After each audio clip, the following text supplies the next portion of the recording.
then in 2006, Sharpton threatened to call a boycott of GM over the closing of an African-American-owned GM dealership in the Bronx. And he picketed outside GM headquarters on Fifth Avenue. So GM buckled. They gave $5,000 donation to the organization in 2007. The next year, he got another $5,000 from them. GM spokesman calls the National Action Network a worthy organization.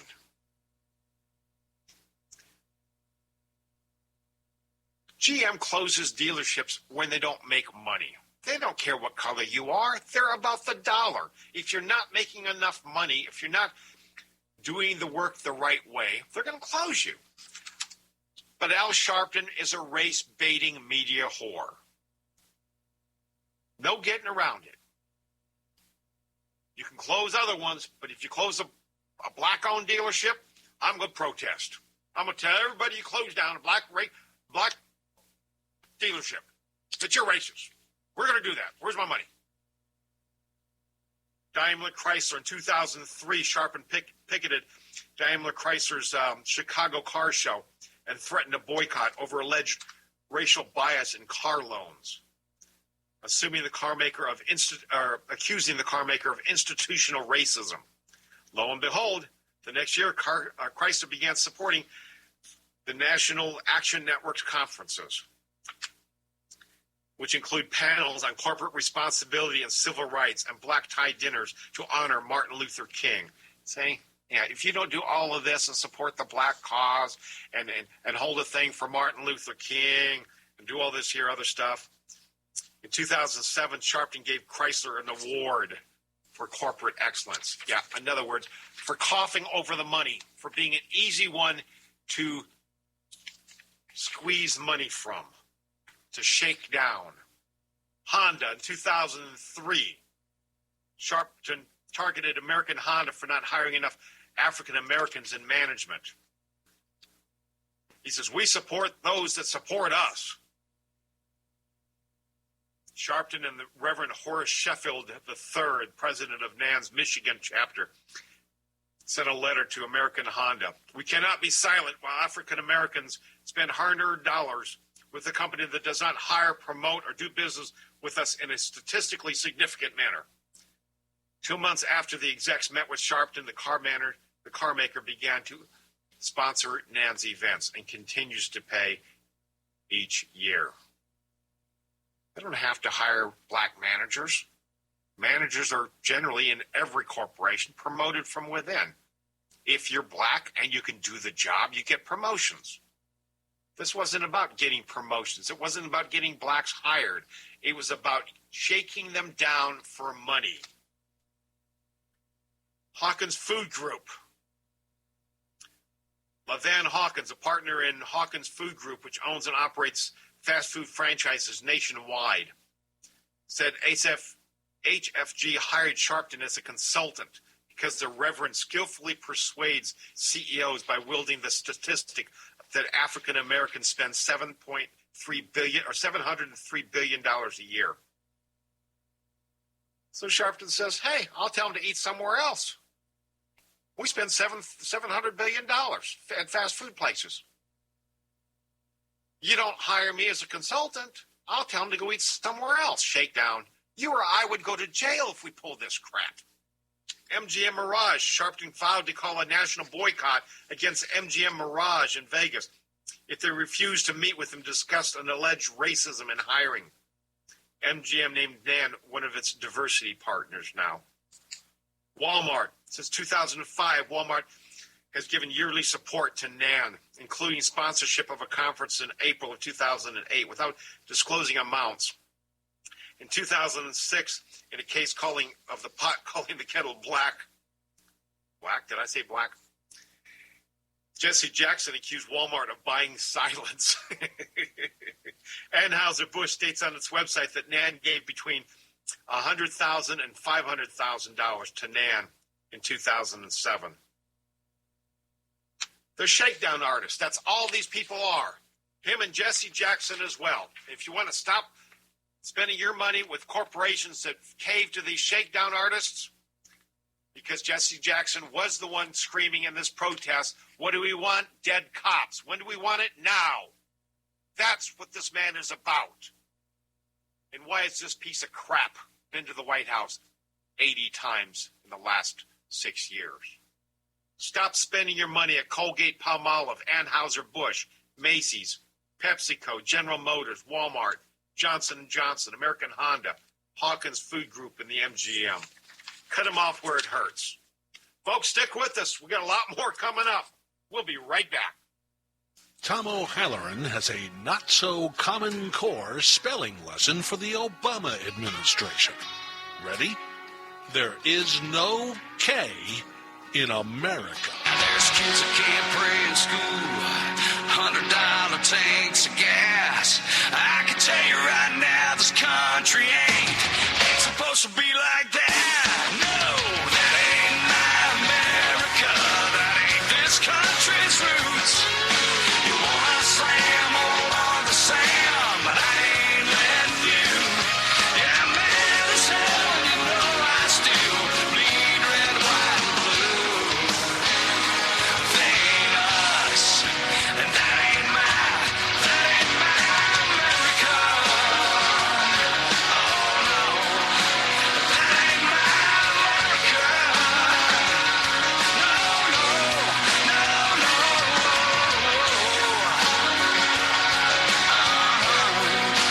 That ain't my America.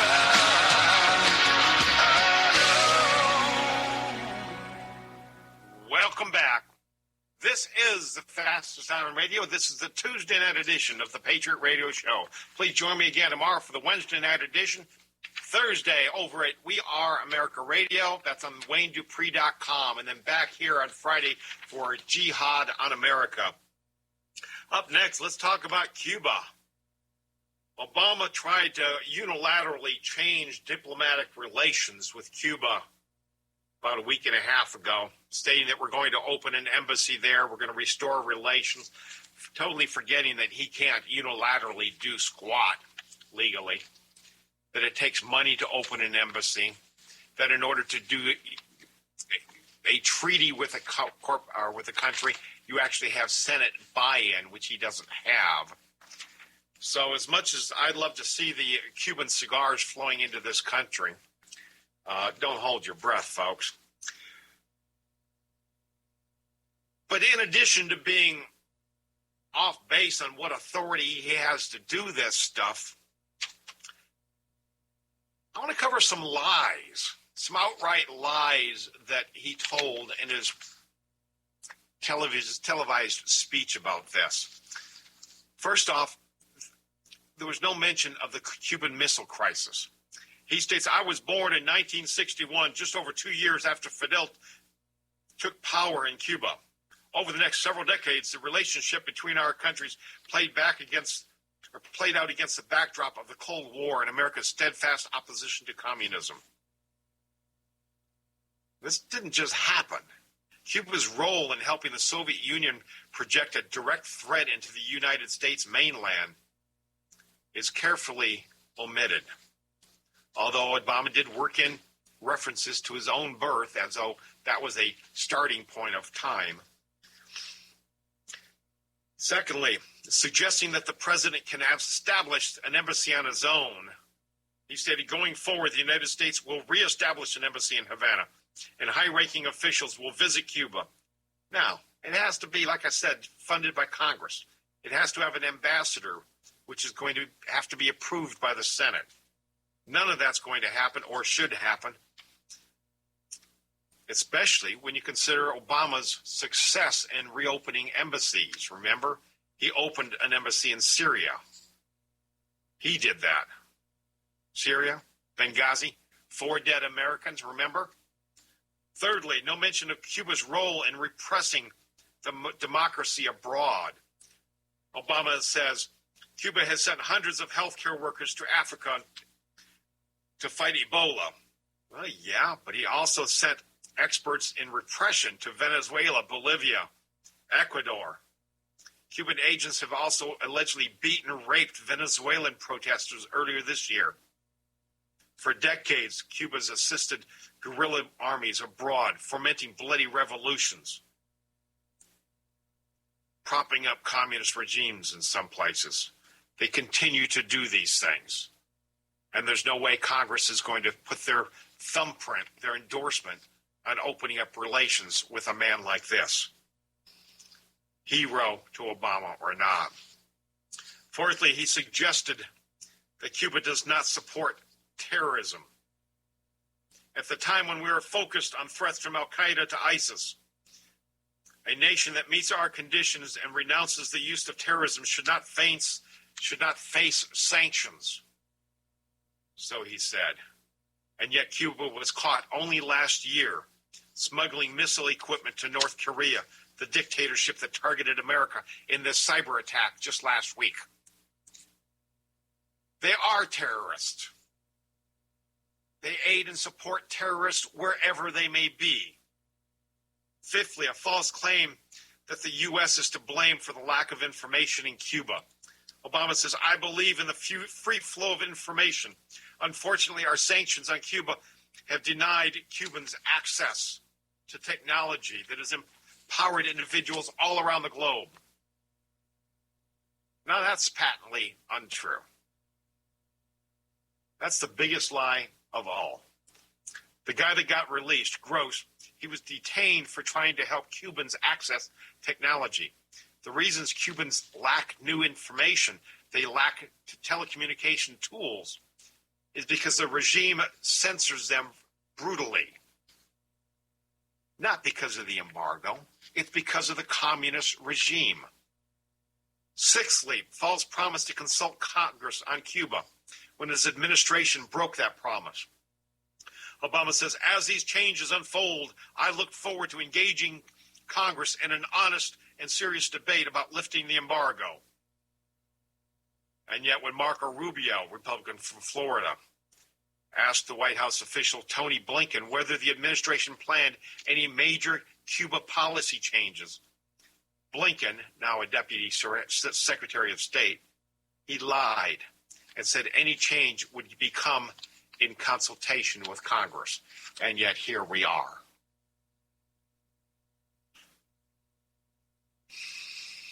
Eight, false commitment to the principle of changing policies that do not work. Obama said, I do not believe that we can keep doing the same thing for over 5 decades and expect a different result. If Obama didn't really believe that, we wouldn't see the administration pursuing policies whose failure is already evident as a matter of historical record, such as high taxes, economic redistribution, socialized medicine, union-dominated schools, restrictive labor, and government regulations, and yada, yada, yada, yada.